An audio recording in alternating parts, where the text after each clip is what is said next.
Hi hello ఎలా ఉన్నారండి? నేను కిరణ్ సార్, నేను నెల్లూరు రైస్ ట్రైనింగ్స్ ఆఫీస్ నుండి 50 డౌట్స్ అండ్ 50 వీడియోస్ క్లారిఫికేషన్ సెషన్లో ఉన్నాము.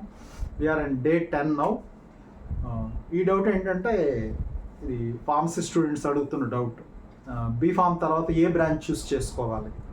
మీ కెరీర్ ఇంట్రెస్ట్ని బట్టి ఉంటుంది అది. మీరు ఫార్మస్యూటికల్ ఇండస్ట్రీకి వెళ్ళాల్సి వచ్చినట్లయితే pharmaceutics, analysis, chemistry, QA and pharmaceutical industry IPQA అనేసి సెవరల్ బ్రాంచెస్ ఉన్నాయి. దానికి తగిన బ్రాంచ్ తీసుకోండి మ్యాక్సిమం.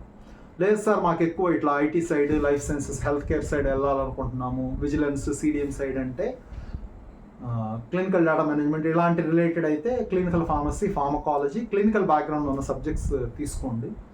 ఇలాంటి డౌట్స్, ఇలాంటి క్లారిఫికేషన్స్ కావాలి అంటే మాత్రం మీరు డెఫినెట్గా మా ఛానల్ని సబ్స్క్రైబ్ చేసుకొని ఇన్స్టాలో ఫాలో అవ్వండి.